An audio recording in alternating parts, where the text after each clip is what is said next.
நாங்கள் ஒரே ஒரு தப்பு பண்ணிட்டோம். என்னோடய உணர்வில் நான் அதை தப்பாக பார்க்கல, ஆனால் லீகலாக அது தப்பு தான். அவங்க சோஷியல் மீடியாவில் பரப்புகிற குப்பையை படிச்சுட்டு நீங்கள் இந்த மாதிரி முடிவுக்கு வந்துட்டீங்க. பரவாயில்ல, ஆனால் ஒன்று புரிஞ்சுக்கோங்க, இன்றைக்கி நீங்கள் நினச்சா கூட நாளைக்கு ஈவினிங்குள்ளே இன்னொருத்தர் மேலே போலியாக 100 கேஸ் கூட போட முடியும். நீங்களே இவர் யாருன்னு கண்டுபிடிங்க. ஏன் ஆதியோகிய தொழிற்சாலைன்னு சொல்கிறாரு? அப்படி சொல்கிறதுக்கு பின்னாடி என்ன உள்நோக்கம் இருக்குது? என்ன லாபம் அவருக்கு இதில்? யார் அவரை இந்த மாதிரி பின்னாடி இருந்து மோட்டிவேட் பண்ணுறது? அதையும் நீங்கள் பார்க்கணும் தானே. Please look at it.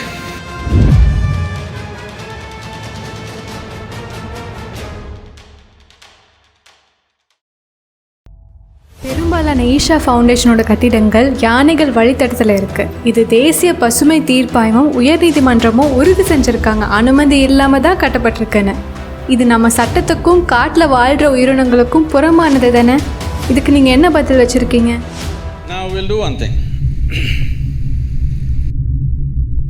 அதை யானைகள் வழித்தடம்னு சொல்கிறதுக்கு உங்களுக்கு யார் அதிகாரம் கொடுத்தாங்கன்னு தெரியல.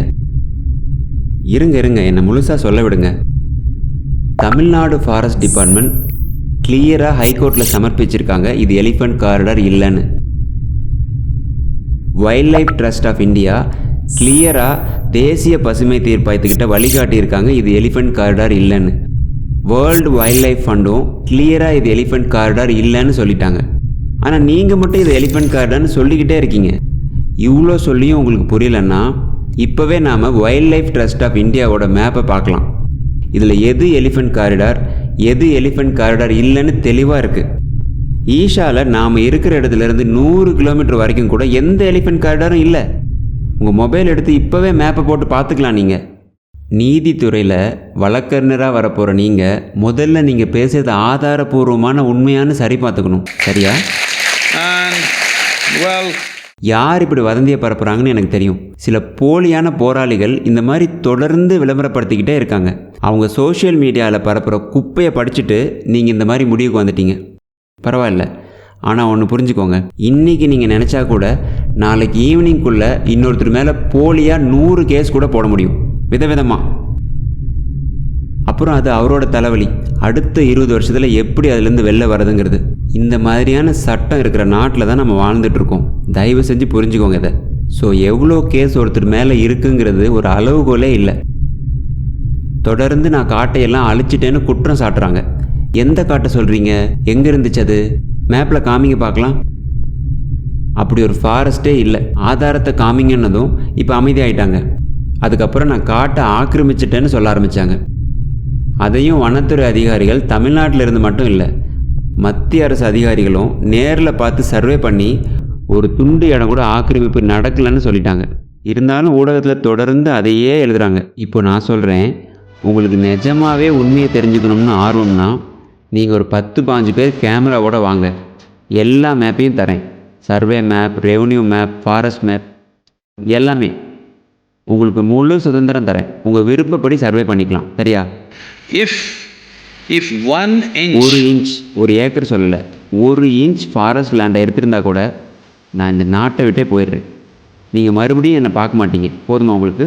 இது செய்வீங்களா? ஆனால் சர்வேக்கு அப்புறம் நீங்கள் சொன்னது உண்மை இல்லைன்னு ஆயிடுச்சுன்னா சோஷியல் மீடியாவில் போய் பகிரங்கமாக நான் முட்டாள்தனமாக பேசிகிட்டு இருந்தேன், உண்மையை புரிஞ்சிக்காமன்னு ஒத்துக்கணும். நீங்கள் இதே மாதிரி இன்னொரு பெரிய பொருளை பரப்புனாங்க. ஏதோ ஒரு காட்டோட படத்தை போட்டு அதை முழுசாக அழித்து ஆதியோகியை கட்டின மாதிரி காட்டினாங்க. உடனே நாங்கள் கூகுள் மேப் எடுத்து அந்த இடத்த நாங்கள் வாங்கிறதுக்கு முன்னாடி எப்படி இருந்தது, இப்போ எப்படி இருக்குன்னு காமிச்சோம். இன்றைக்கி டெக்னாலஜி வளர்ந்துடுச்சு, சும்மா பொய் பேசியே வாழ்க்கையை ஓட்ட முடியாது. அங்கே ஃபாரஸ்ட்டே இருந்ததில்லைன்னு ப்ரூவ் ஆனதும் இப்போ அமைதியாயிட்டாங்க. எந்த அளவுக்கு பாரபட்சமாக நடந்துக்கிறாங்கன்னா, ஒரு முறை கவர்மெண்ட் அஃபீஷியல்ஸும் கலெக்டரும் ஆதியோகி சிலையை பார்வையிட வந்தாங்க. அதில் ஜான்னு ஒருத்தர், லோ லெவல் இல்லை, மிட் லெவல் அதிகாரி. அவர் சொல்கிறாரு, இவங்க தொழிற்சாலையை கட்டிட்டாங்க பர்மிஷன் இல்லாமன்னு. உடனே கலெக்டர் கேட்டார், எதை தொழிற்சாலைன்னு சொல்கிறீங்கன்னு. அதுக்கு அவர் ஆதியோகியை கை காட்டி இதுதான் தொழிற்சாலைன்னார்.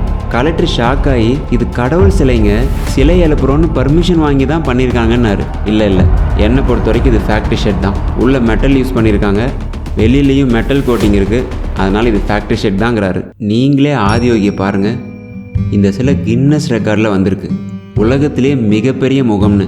ஆனால் ஜான்கிற கவர்மெண்ட் அதிகாரி இதை தொழிற்சாலைன்னு சொல்லி எங்கள் மேலே கேஸ் போடணுங்கிறாரு.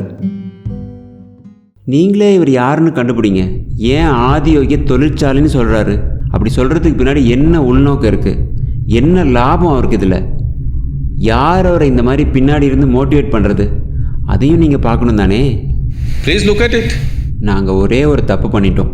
என்னோட உணர்வில் நான் அதை தப்பாக பார்க்கல, ஆனால் லீகலாக அது தப்பு தான்.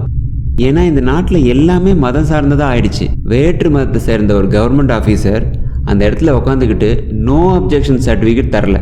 எல்லா லீகல் டாக்குமெண்ட்ஸும் கொடுத்தும் 4.5 வருஷமாக இழுத்தடிச்சார். இது சரி வராதுன்னு பில்டிங்கை கட்ட சொல்லிட்டேன். ஏன்னா எங்ககிட்ட எல்லாமே இருக்குது, ஒரே ஒரு டிபார்ட்மெண்ட்டோட நோ அப்ஜெக்ஷனை தவிர. முதல்ல என்ன அளவுக்கு உங்களுக்கு அப்ஜெக்ஷன் வருது? ஒருத்தர் உயிரை கொடுத்து மூலதனத்தை போட்டு இந்த நாட்டுக்காகவும் மக்களுக்காகவும் இதை பண்ணும்போது அதுக்கு அவங்கக்கிட்ட சரியான காரணமும் இல்லை சொல்கிறதுக்கு. ஒரு பதிலும் தராமல் இழுத்தடிச்சாங்க. அதனால் நான் கட்டுங்க பார்த்துக்கலான்னு 2 பில்டிங் அந்த மாதிரி கட்டணும், நோ அப்ஜெக்ஷன் இல்லாமல். அதை ஒன்றை வச்சு பல கேஸை போட்டுட்டாங்க எங்கள் மேலே. But now the government has given us. ஆனால் இப்போ கவர்மெண்ட் அதுக்கும் பர்மிஷன் கொடுத்துட்டாங்க ரெகுலரைஸ் பண்ணுறதுக்கு. அபராதம் கட்ட சொன்னாங்க, அதை கட்டி ரெகுலரைஸ் பண்ணிட்டோம். ஈஷாவில் இப்போது ஒரு இல்லீகல் கட்டடம் கூட இல்லை. அதே மாதிரி அங்கே எலிஃபண்ட் காரிடாரும் இல்லை. நீங்களே இதை சரி பார்த்துக்கோங்க.